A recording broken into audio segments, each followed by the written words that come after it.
Hi, this is Barbara Field, and welcome to the journey of grief, becoming us without them. And today I've invited three lovely people to share with us about the experience of losing a beloved pet. And since pets can be even closer than humans sometimes, there's a giant source of loss, and people don't always get a chance to talk about what it's been like. So I'm very honored that these lovely people have agreed to share their experience. And so I'm going to invite each of you to introduce yourself and tell us about your pet. So Doug, would you like to start? Sure. So my name is Doug Drinkwine, and we recently lost a great dog. But really, and he was my therapy dog, and I'm not even sure what that meant when I first did it. I know that I liked what the test consisted of, how they trained, and things they allowed and didn't allow. So I trained them for that. And the other thing, when I train dogs, I've trained a few that were pretty well. And I would tell people it's really easy. You learn their language and then you tell them what to do. And they have a language. But what I learned with Simon, and I ain't going to be able to talk about him without crying. But anyway, he, what I learned about him, he learned my language. He knew that when I was upset, just to get out of my way, or he would come and put his head on my lap. And he was a massive dog, and he learned my language, and so together, man, we bonded. And he went everywhere. He went to my cardiac appointments, and he's been all over this federal capital, and he's just was a great dog. And he had some downsides. He loved chicken, and he loved, especially if they were running, and cats, raccoons, badgers, possums. But other than that, he was a great dog, and I miss him really bad. That's about all I got. So what happened to Simon? Pardon? What happened to Simon? Uh, so he was Akita and English Mastiff, so a very big breed. And 13 years is a long time for a big dog like that. And so he he got a big kind of abscess on his back, and we'd done some work with it. And I mean, he's getting old, so he didn't seem uncomfortable or in pain, so I didn't take him to the vet. And then I cut that abscess one day, and for a week we squirted out nasty stuff. And I thought he was getting better, and then all of a sudden he woke up in the morning and couldn't really walk and fell down the stairs. And I had heart surgery not but a couple of years ago. I'm out of shape. I couldn't carry him, and it was just horrible to watch. So I called the vet, and they came out to the farm, and they were really wonderful. They said, "Listen, 13 years, you probably got 3 years more than you should have." And he walked out to where we did it, and he had fallen into the grave, and we got him out of there real quick. But he, she said it's better to do it a day or two early than do it a day or two late when he's been in pain or falling off your deck, or, so he just died of old age. Thanks. That was really hard. I met Simon. He was a very cool dog. Yeah. Okay. How about Juana? Tell us about your pet. Um, my pet was Woody, a dog that we adopted from the Humane Society, where we get all of our dogs. But this dog, even they knew it was different because they wouldn't just adopt it out to anybody. And at the time, my husband was disabled and really in pain, and he was getting it. He needed a dog to spend the day with. And my husband had to get like our next door neighbor, actually, she knew the people up there, and she had to come up and vouch for him. And it was a big deal, and they finally gave him to us. And he took care of my husband for a while, and then that all, we split up, and the dog stayed with me.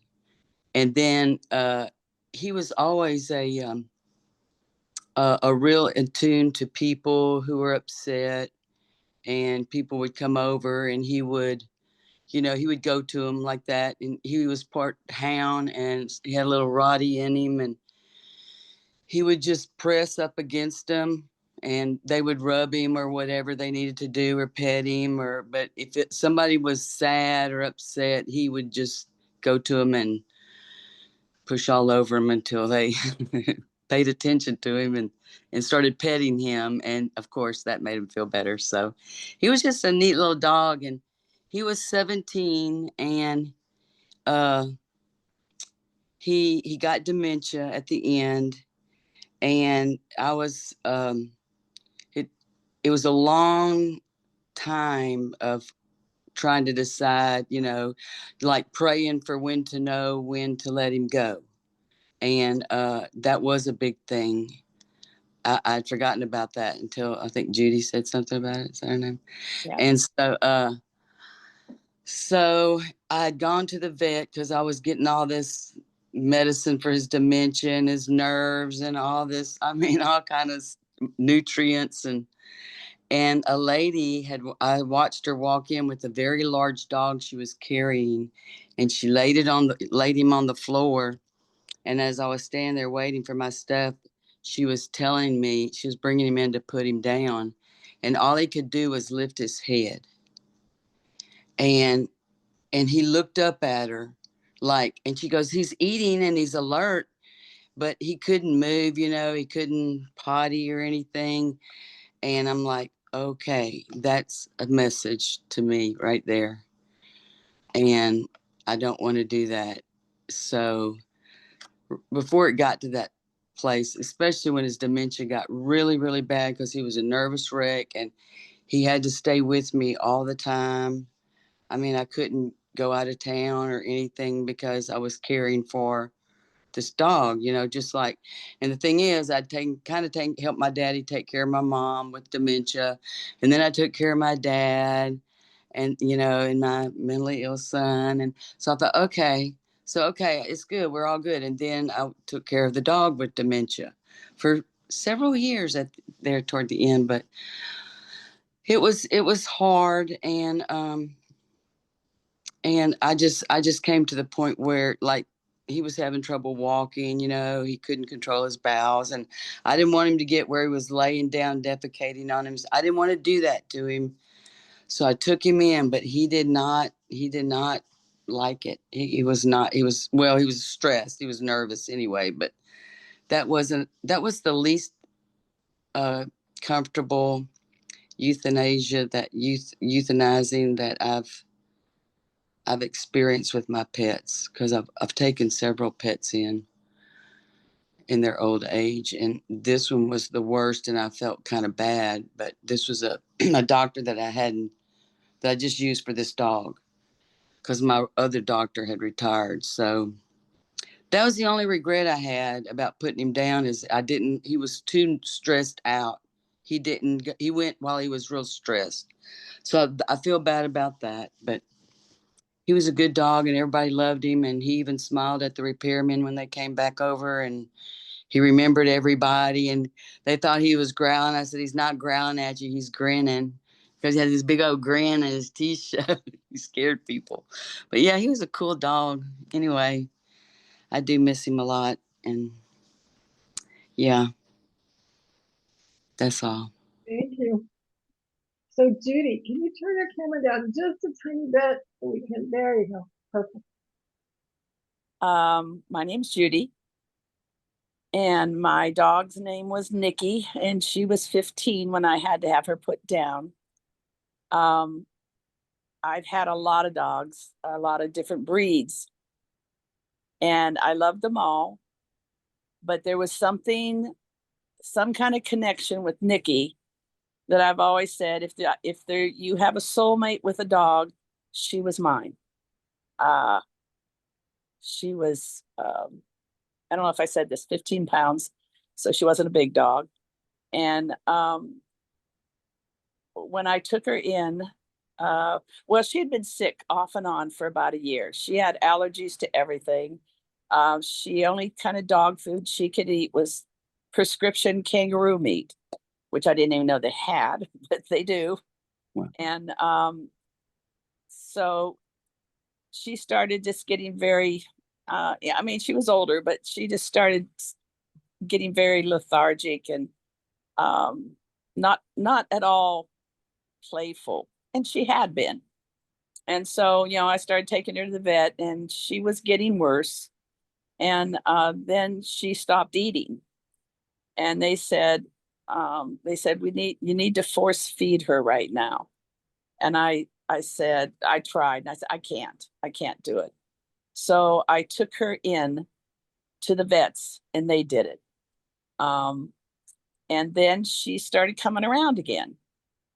And then when she went down again. And so when I took her into the vet, they did x-rays, and she had fluid on the lungs, and it was time. And I said to the vet, would it be selfish if I asked for 3 days? I don't want to hurt her. If it's better I do it now, then so be it. And he said, no, 3 days would be fine. And of course, weird, but then she perked up. And I brought her home. And like I say, she only had kangaroo dog food her whole life. And I was fixing pork chops with mushroom gravy, actually mushroom soup. And she never had anything else.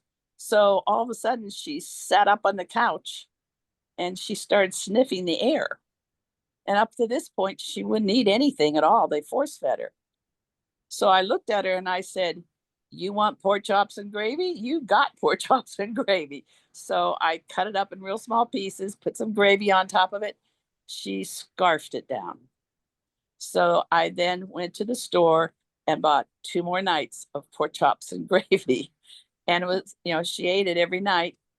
And then I took her in, which actually was the first time I ever stayed with the dog. And I stayed with her and held her. Now I'm going to cry. Crying's good. Oh. She was, it's been 7 years, but Wow. there was a bond there that was like nothing I've ever had before. And like I say, I loved all my dogs. I had 9-pound poodle up to 168-pound Saint Bernard. So I had all ranges, but there was just something there that was so special. So anyhow, she's been gone 7 years, but I still miss her. So what I decided to do, I started pet sitting to fill that void that I was feeling. And because I'm also working, so I do want to get a dog, but not while I'm working. So I pet sit, and I work in an office job part-time. So the pet sitting has been very, very helpful. I enjoy all the dogs, and it fills the void to a degree, but I still want one of my own at some point. But yeah, that's all. So I have had animals my entire life. My parents had an animal when I was born. The only time I was without an animal was a little while when I was first married and my husband was in the army and we were kind of moving around. But as soon as we landed, we started having cats and then dogs. So the dogs mostly, the animals all bonded to my husband. It was sort of an animal whisperer. And the last dog I had, her name was Oldie Dog, and she was his dog. She barely had anything to do with me. So when he died, she was very miserable. And anytime a guy would come to the house, she would just hang out with them. She was a guy's dog. And if you had a pickup truck, double bonus. She spent the entire time trying to get in the truck with the contractor and go home with him. And she ignored me, and I tried everything. I would sit on the floor and pet her, and the minute I stopped, she'd go get back into the bed.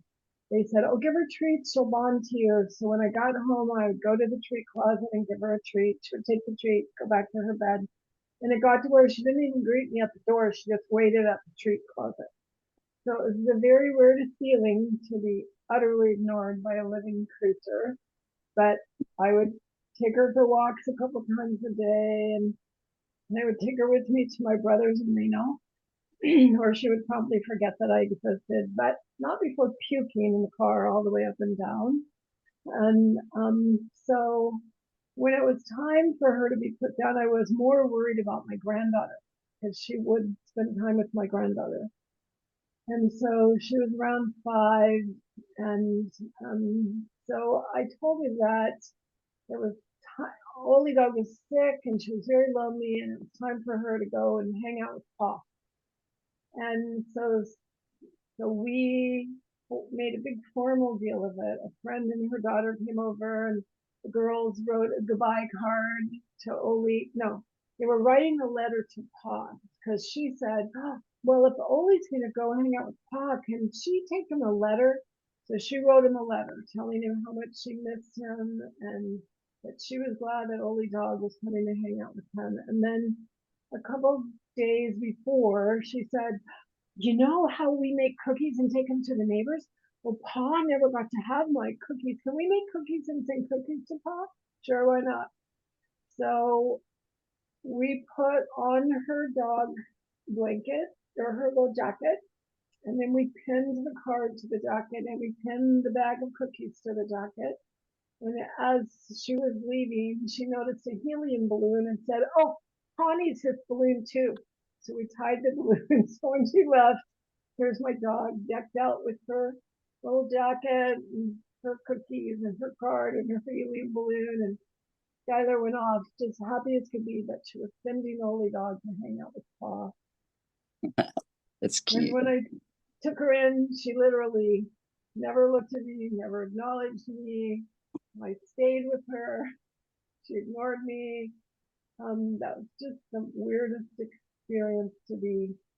She was so heartbroken that when he died, she died too, and she just took up space for another 5 years and went to be with Pa. So I'm sorry, Doug, I Well, couldn't I, hear you. I have it. I have a story about Simon and your husband. Oh, Give me a sec here. So I was in New York for a year for a project, a job, and Butch died. Butch and I were good friends.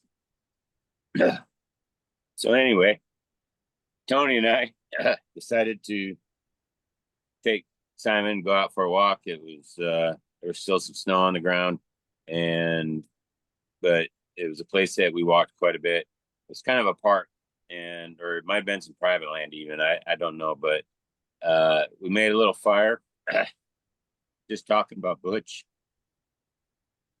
And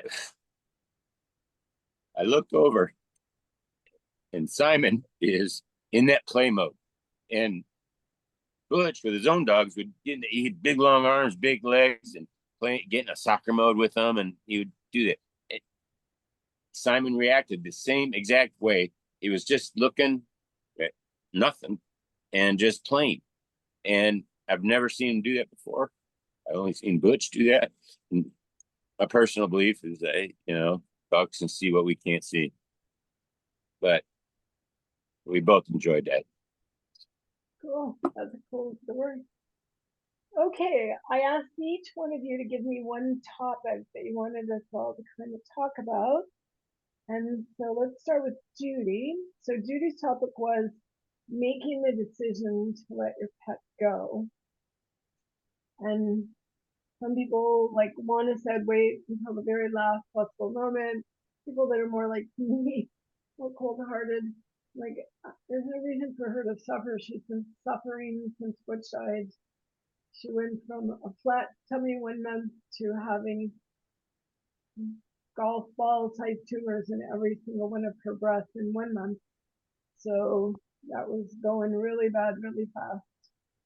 So I just decided to let her go before she suffered, mostly so Skylar didn't have to watch that.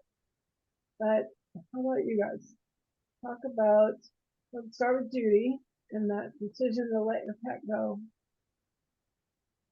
Well, like I said before, I had asked the vet if I could have 3 more days, that I didn't want to be selfish about it, and ask his opinion.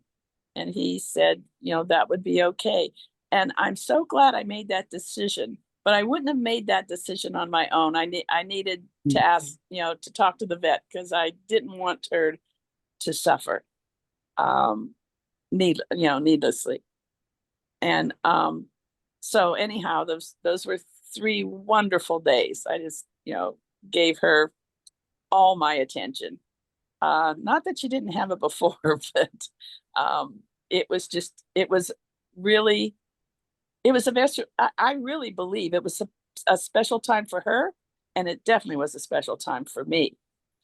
But I'm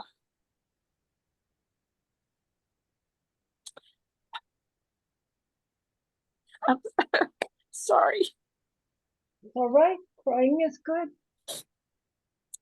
This is hard. Yeah, it is. Right. I mean, you would think after 7 years I'd be okay, but I'm not. But anyhow, I just looked at her and I thought, I love you so much, but I have to let you go, because I want, this is for you, or I want to take care of you.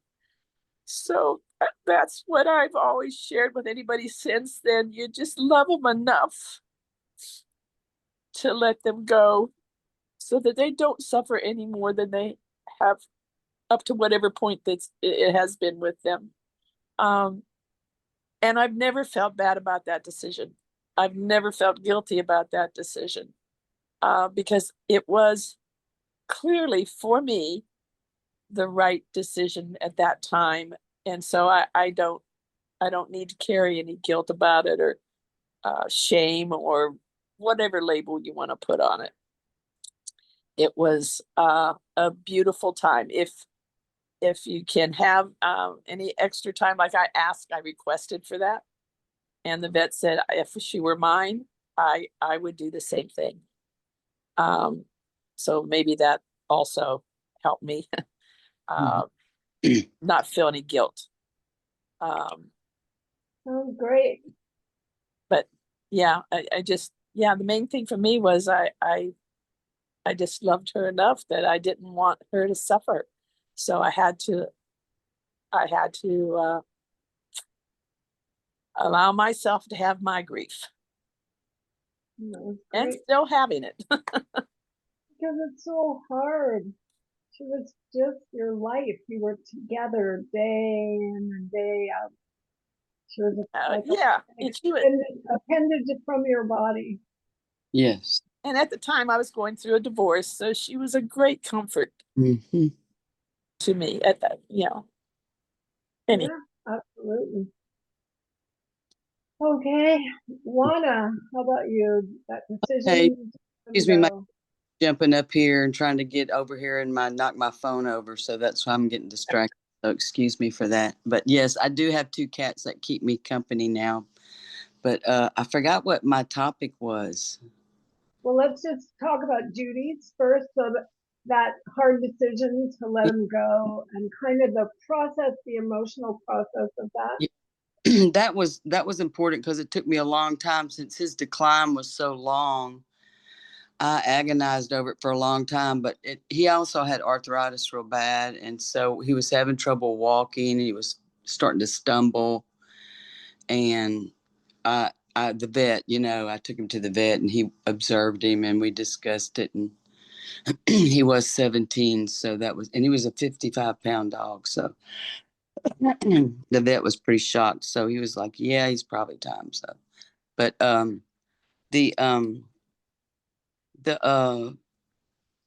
I guess this is a good time to talk about it. Something that I've read since it's getting kind of late. We're getting on about the relationship with dogs and why when we lose them, it's so painful and it's like harder to get over the death of a dog than a person. And I experienced that and I felt guilty because I had lost my son and my dad in, right before, the years before that. And I had a much harder time getting over Woody, but I read an article, and Barbara, you may want to check this out, that a dog gives us unconditional love. Okay. And people cannot do that. And so dogs have a special neural pathway to the brain. Have you ever heard of this? Uh-uh. And so, yeah, it's got its own neural pathway where all this unconditional love just flows in. And so when you lose that, you lose love. It's not like you're losing a person who you still love, all that. It was a different kind of love and that only dogs can give. You And I know, was, there's a test for that. Did you know that? is it really? Yeah, you can put your dog and your wife in your trunk of your car, drive around for a couple hours, and see which one is happy to see you when you open the hood. That's love. Sorry. So that made me feel a little better. It kind of explained, why I was grieving Woody. And this was just since April Fool's Day. But I do have the recovery dogs. I do dog sit my sister's dog, a little dog, a doxy mutt. And then my son's got a big old 85-pound dog, hound mix, fur thing. And ever since he got this dog, the dog has like wanted to be with me, like intensely. Like he has to drag him out of the house. The dog just wants to be with grandma all the time. And so I think we're fixing, things have changed. So I might be adopting him. But they started bringing the dogs over a lot, right away. They started bringing the dogs over, and he's got another dog, but she's just totally stuck on him. So Clay is just wants to be here all the time. I kept him for like 5 days, and my son doesn't even ask. He just walks over and grabs his collar and drags him out the door.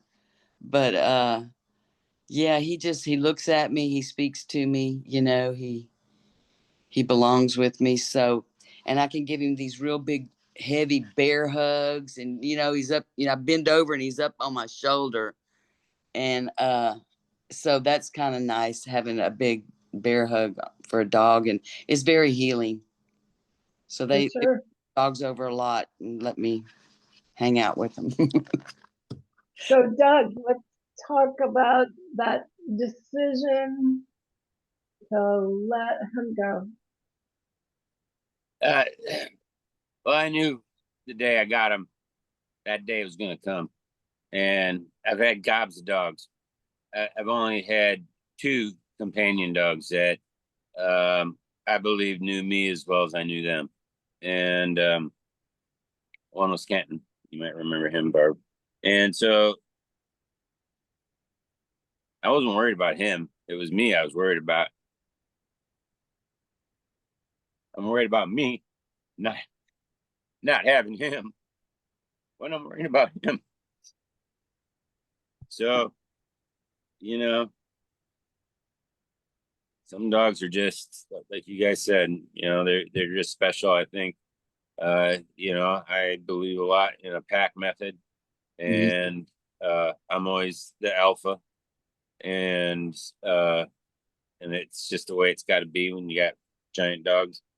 And Simon was the alpha with the other dogs, but he was still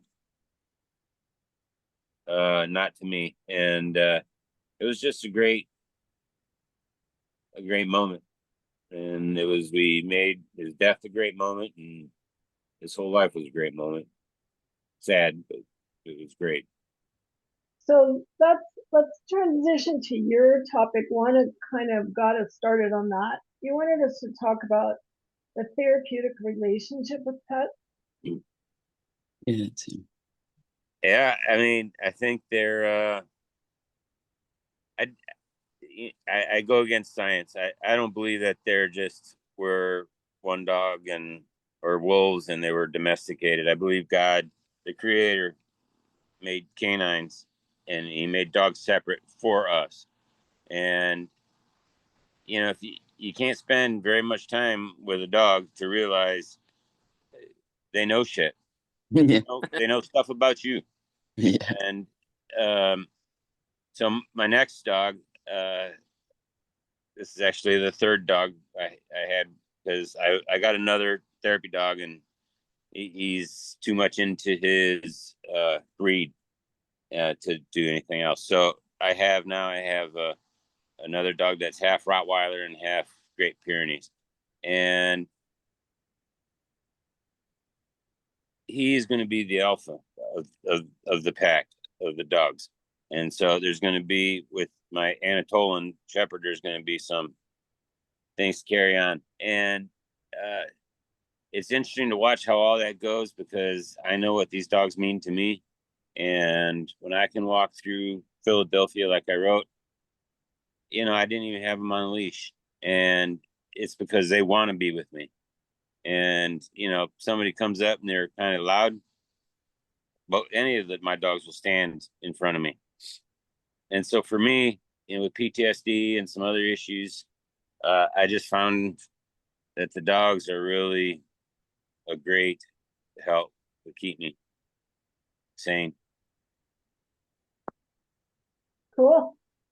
And so want to keep going on that track of the therapeutic relationship, like with Woody and all the losses, and that just deepened that connection to Woody and how our dogs know when we're not okay. And Yes.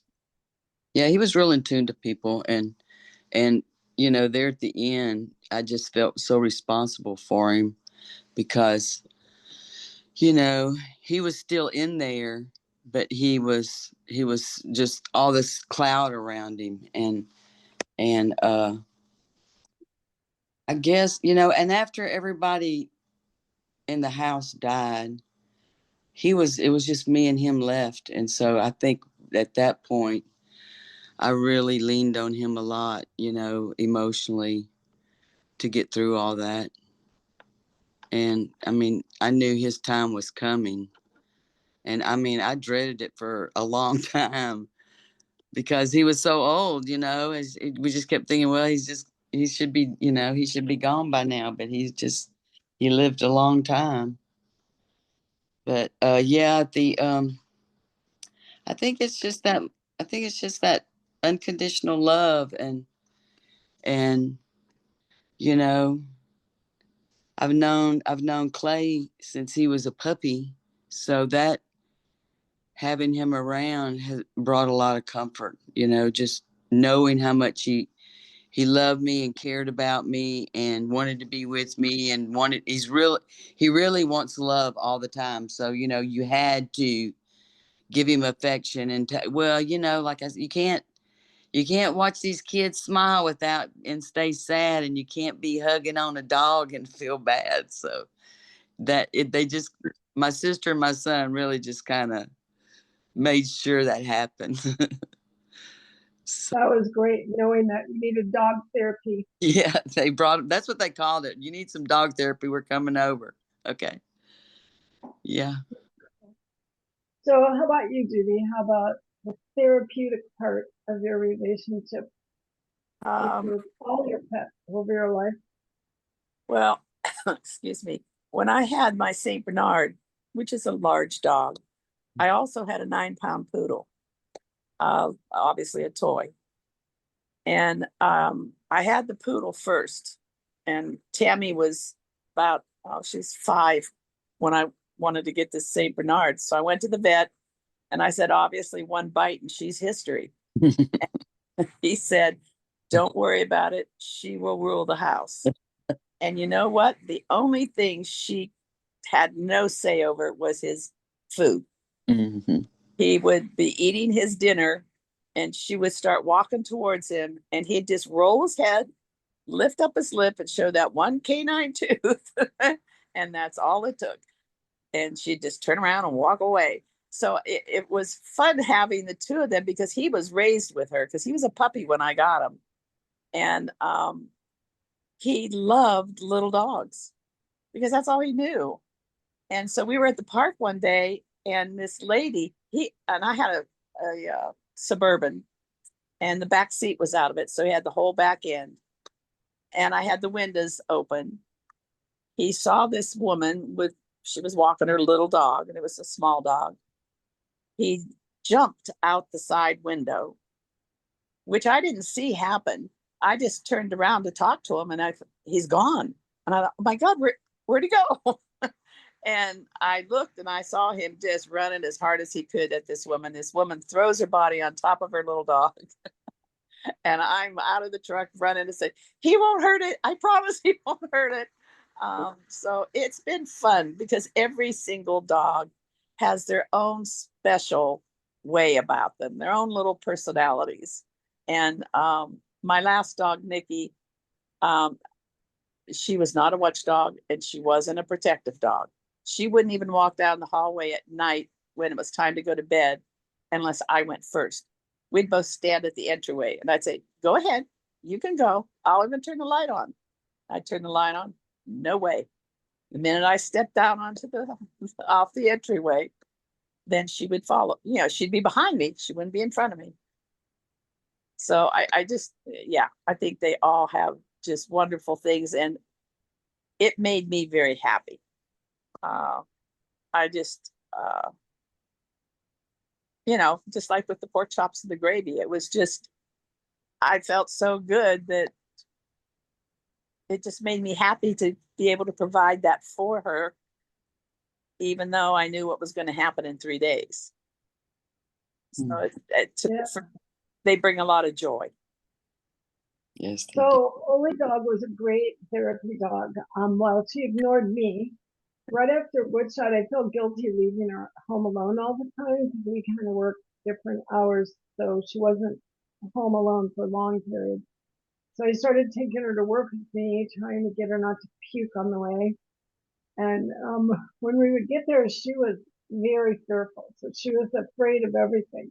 When I would take her outside to go potty, she was too worried to go potty. So it finally dawned on me, if you're just going to lay there, might as well lay at home. But in the meantime, when I would be working with a client, if they got really activated and were processing some really hard stuff, Oli Dog would go and just put one little paw right on their knee, and I could thought, yes, okay. And she couldn't pat them, but she'd just pat them. She'd put her paw and she'd look up in their eyes with this very like, oh, you poor thing. And they just found it so soothing. But what was weird was she seemed to have figured out that it was me that was causing the aggravation. So after a while, when a client would get activated, she'd come and put her hand on my leg, like, can you stop that, please? Just give this person a break. So I finally just started leaving her at home. So I don't know if she was so smart to realize I was causing the pain, and it was easier to try to stop me than to soothe them. So she was a very timid dog. The reason we got her was because she was raised by a guy that trained cattle dogs. And if they weren't aggressive, they couldn't herd cattle, so he would put them down. So he was showing my husband how to tell which ones were timid and which ones were aggressive. And it's like, so this one will have to be put down. And my husband's like, no, don't put her down. I'll take her. So we were in Bakersfield at the time, and she puked on him all the way to Sacramento. So she established early that she did not like cars, but she loved him. She just would follow him off the edge of the earth. Yeah. So, okay, so let's just kind of tie this up. So I would like each one of you, like if nobody watched any of this video, but you could give them 1 minute, like 1 minute of this is what I want you to know about grieving the loss of a pet, what would it be? So let's start with Juana. What would be your 1 minute of wisdom about grieving the loss of a pet? I would say it's worth the experience of loving and receiving love from from a pet, from an animal.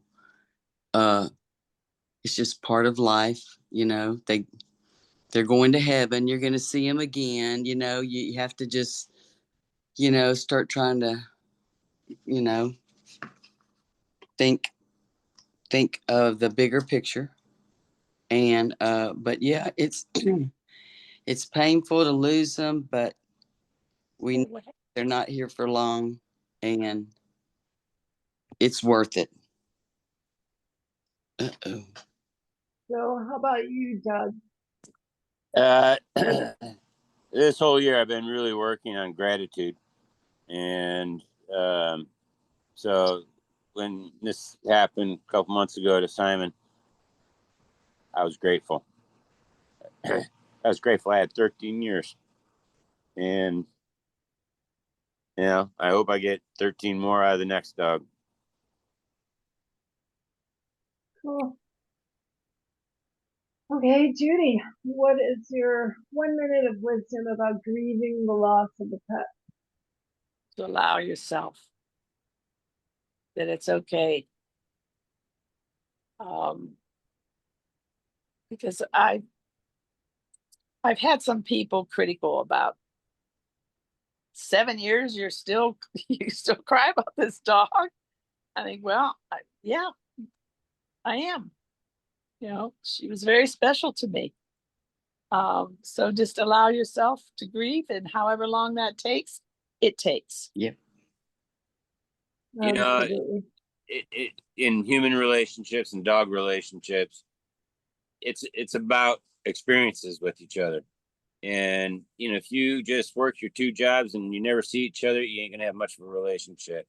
If you spend a lot of time having fun doing whatever and have experiences, then you have this mutual stuff. And I think it's the same with the dogs. You know, the dogs that I've had, that the two that were really companion dogs, literally they slept by the truck, and I went nowhere without them. Yep. And so it was a lot of experiences, and I think that's why we love them so much. Yeah, I agree. Yeah. Okay, thank you so much. I'm very honored that you agreed to launch this version of my grief channel and be my first pet channel and share your story.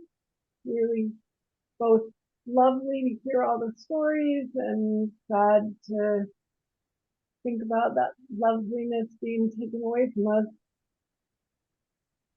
So I will see you all another time, and thank you very much. I'm going to stop the recording now.